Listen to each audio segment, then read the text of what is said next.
Hey guys, yeah, welcome back to another tuning setup. This is for the Lamborghini Aventador. Even below right now requested this car.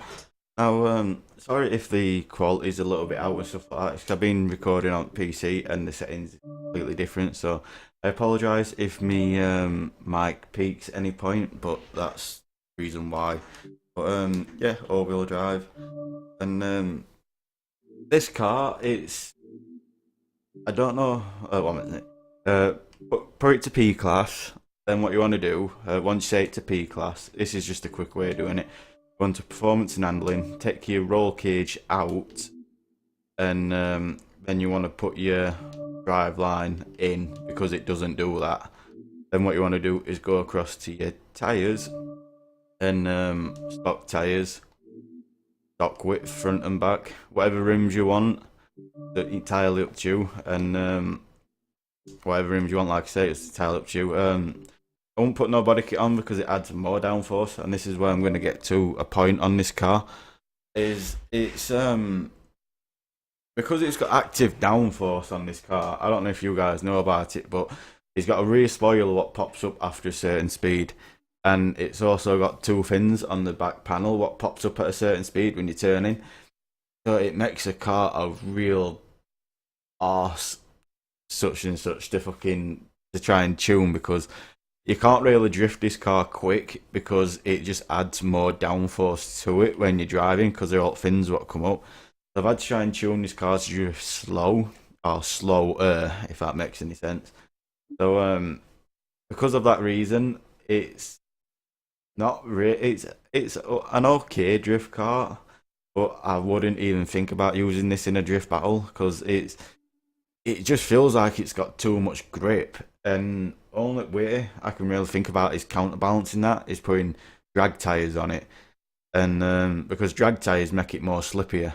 It says it adds more. It's supposed to add more grip, drag tires, but because Forza 5 is a bit messed up, it actually gives you less grip, and that's the only way of doing it. But I don't like running drag tires, that's why I don't put them on. So if it's a little bit too grippy for you guys, put drag tires on. Ride out. You can have this whatever you want as long as it's level. So you can have like 3.6, 3.6, or 1.1 or 1. You know what I mean? So long as it's level, it just makes it a lot easier. Dampening. But like I say, I'm gonna take it on Alps, and I'm gonna show you what I mean, because it can take short corners really well, but as soon as you start picking up speed on the long corners, that's when all the active downforce comes on, and it makes the car feel horrible. But if you drift with ABS off, use this setup. If you drift with ABS on, just leave that stock. And this is a differential. It's a little bit fucked up. If it doesn't feel like it's enough tail happy for you, what you can do is put that up to 80% and put this up to 90%, and it makes it a little bit more tail happy for you. But it's one of them cars what it's really weird to try and drift. But like I say, if it feels too stable for you, like I said, put the front acceleration up to 90% and put the center torque balance, whatever you call it, to 80%, and that should cure it for you. But click it on Alps and I'll show you what I mean. Like I said, sorry if my mic's peaks a little bit.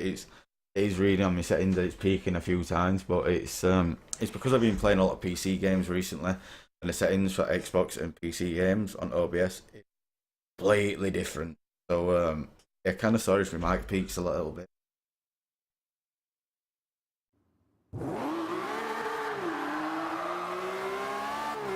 You see how rear spoilers already come up on the side panels. So you got to try and keep it under like 70 mile an hour to keep the side panels down at least.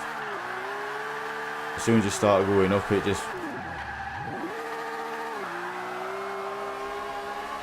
you know what I mean, with spoiler and all that inside, it just adds more downforce and it makes it extremely hard to drift.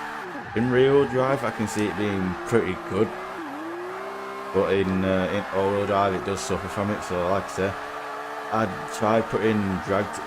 If you're into using drag tires, I know some people are and some people aren't. I'm not. Try running drag tires. Keep the tire pressure the same way it is on this, but just put drag tires on. That should make it a lot more slippier for you. But like I say, I'm not really into using drag tyres, so I don't, sort of thing.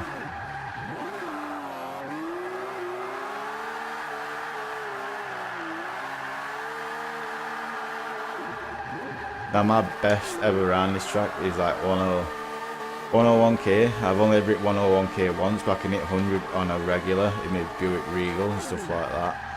So I know I can hit 100 on this track, but I don't think this car is going to be able to hit 100k. But it's just because it's got too much downforce and too much grip. It is made for racing, this car. It's like no word about it. But some people is a little bit better than me, probably can get it to drift a lot better, but personally this is the best I can get it to drift. Tempted just to do one more lap because I have got in the high 80s doing it, and I'm not going to get high 80s to hit the wall that many times, so I think I might just do one more lap.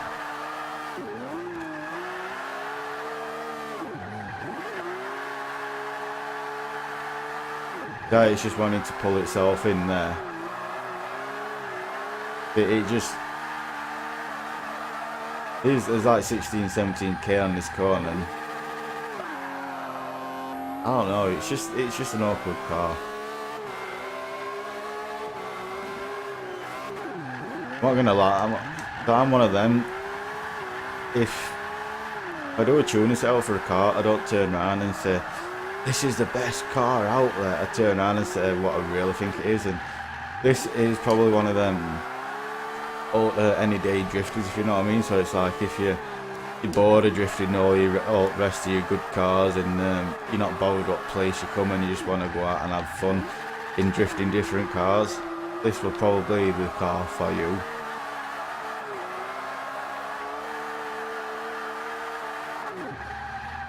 But don't be expecting to get any absolutely top end scores with it, sort of thing. You should be coming down here on a 35. I know it's only a 5k difference, but that 5k makes a big difference on your best laps and on your drift battles and stuff like that. Like on this section, you should be coming out on like a 14 to a 15, and you're only getting 11 there. And on this, you should be coming out on like a 21 to a 22, and then only got a 16.7.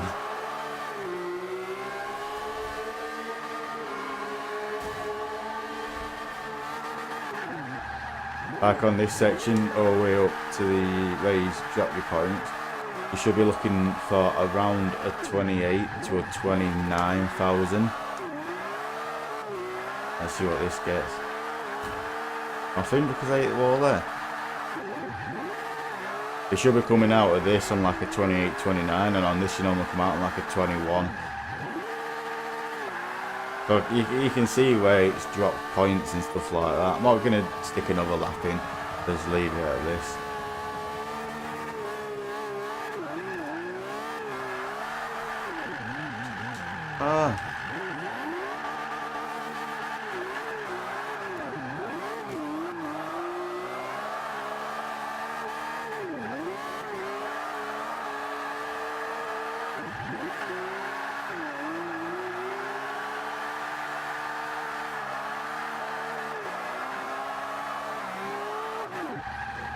There we go, we got a nice for it. 60, oh nice, 70k. Not too bad, not too bad. Yeah guys, thank you for watching, thank you for staying by for this tuning out. If you guys like it or dislike it, let me know in the description. Yeah guys, thank you for watching, and peace.